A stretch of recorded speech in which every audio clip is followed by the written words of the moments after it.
welcome to Library Lab Notes, the show that provides insights into all things information literacy in the sciences. I'm your host, Virginia.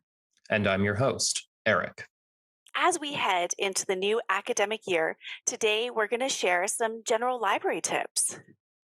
We'll also talk about primary and secondary sources in the sciences. But first, we have a new staff member joining the podcast to introduce you to. Yes, we do. Welcome, Erin. We are really excited to have you on our team. Woo! Hi, I'm Erin Sanderman, and my pronouns are she and her. I'm a bit of an interloper here as I work out of the John W. Scott Health Sciences Library as an information services specialist. I'm a new producer and editor of the podcast. Some things to know about me are that I drink a lot of tea. I am a huge cinephile, and being a cinephile, I'm also a huge receptacle for random film trivia. I can't believe we're already heading into fall. Where did the summer go? You know, the scriptwriter wrote, "It came very quickly, but I couldn't disagree more." The summer here at Cameron Library was a shockingly slow affair. I don't know if anyone else noticed this, but thanks to construction and the quote unquote end of the pandemic, we had absolutely silent floors for the longest time. Okay, I have to admit, I am excited for the fall and to see all the students back on campus and to see virtually the students that are staying online. But I have to admit, Eric, I have found this summer to be going really fast. Wild. What have you been getting up to? Well, is this where I confess it's mostly been hanging out outdoors? But that's because I had some vacation time. Okay, that's pretty brilliant. I mean, I've gotten a lot of projects done, don't get me wrong, but walking in at the very end of July into the sub building and seeing how many students were starting to revisit the food places and we're starting to reclaim sections for study and just be here physically on campus was unbelievable. It was almost night and day to where we were, what, three years ago? I have to admit, I think I've lost track of time, but I'm with you. It is going to be fantastic to see everybody.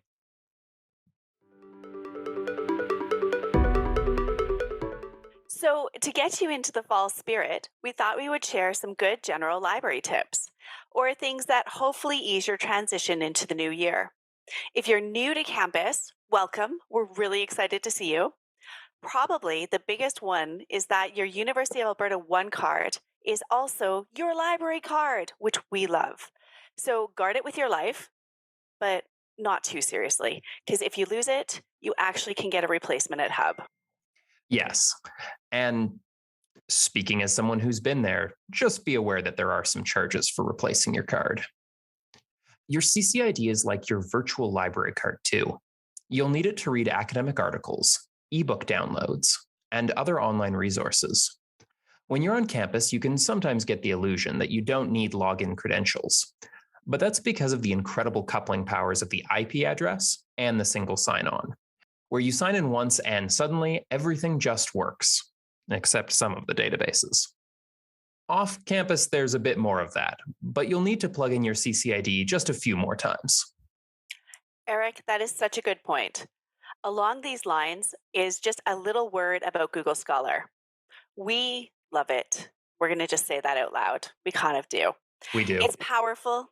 It does a lot of things. However, one thing to remember is it works so much better if you sign into it through the University of Alberta Library using your CCID.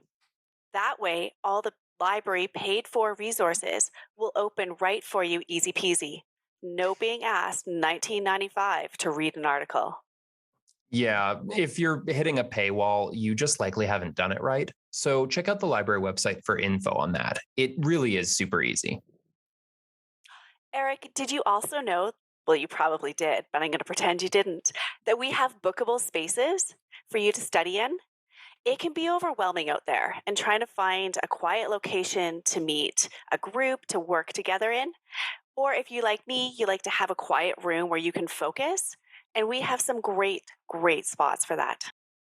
Oh, yeah. It's super helpful for all sorts of reasons. We have spaces in all our libraries too. And if they're all booked up, you can walk around for about 10 minutes after the hour. And if the room is clearly empty, you can take it. And that happens a lot. How many times do you think you're going to do something the day before and book it, but then the day of, you kind of forgot? Those rooms are open.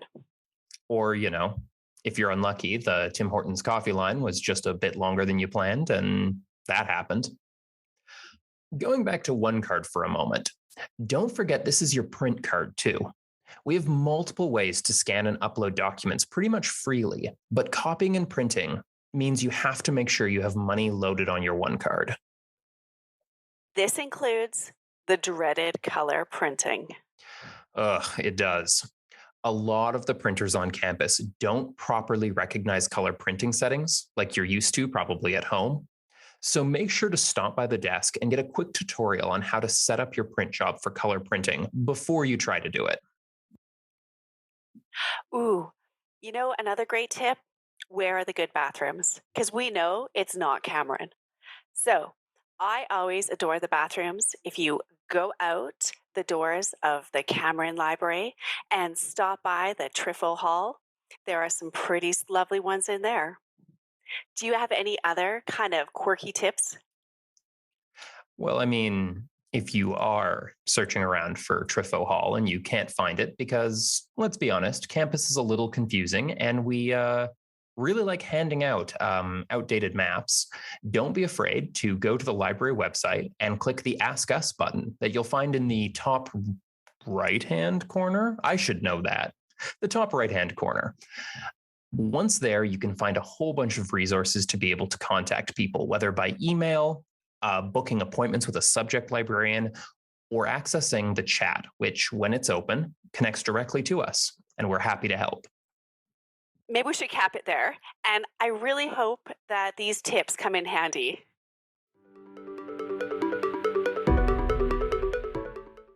On the topic of navigation, there is evidence that certain species of birds, sharks, sea turtles, salmon, mollusks, crustaceans, and insects use magnetic fields to navigate the air and sea. Some are believed to orient themselves by sensing the patterns in magnetic field irregularities and using them as invisible signposts. Others appear to have an internal compass that can sense which way north is. This is a very simplified description, so I invite all those interested to take a look at the article I pulled this information from. It's posted in the show notes.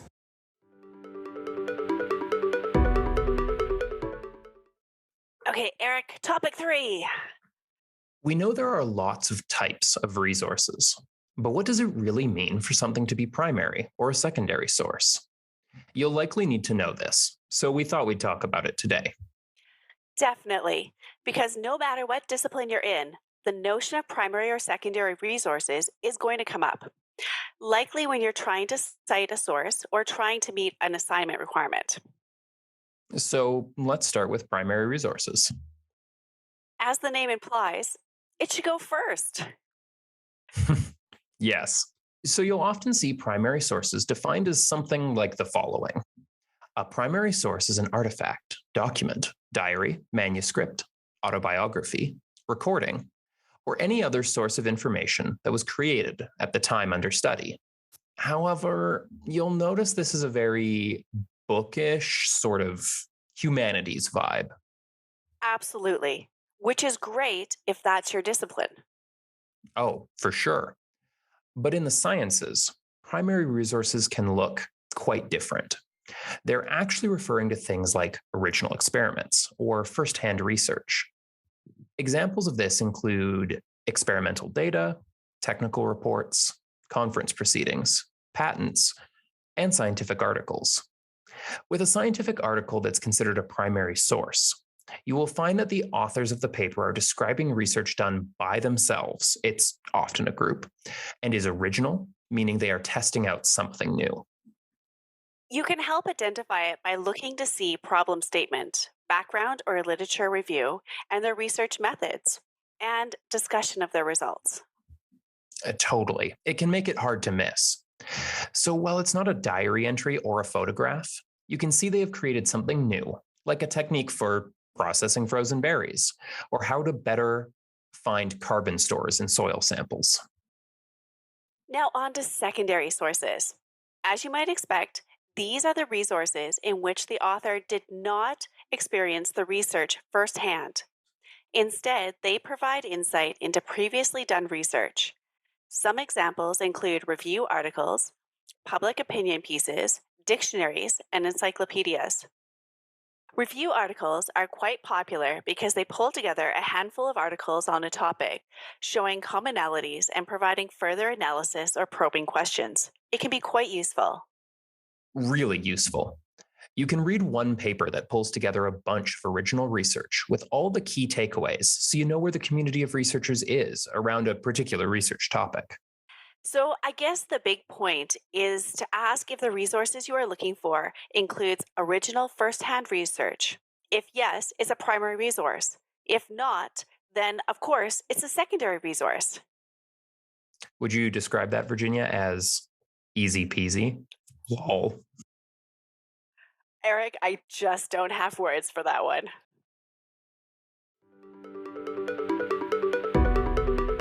Thanks for listening. Special thanks to our production team, Aaron and Jessica, and sending well wishes to our colleague and podcast producer, Lauren, who is now off on maternity leave for a year.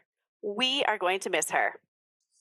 We hope you enjoyed these library tips. As always, you can head over to our webpage or check out all the links and resources in the show notes. That's all for this episode, folks. See you next time. Bye. Bye.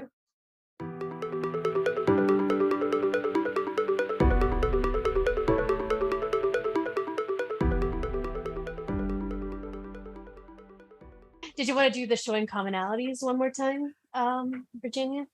I would love to because I was being shown this delightful drawing. Oh, it us. I know, Freddie. We can have a tagline. Okay.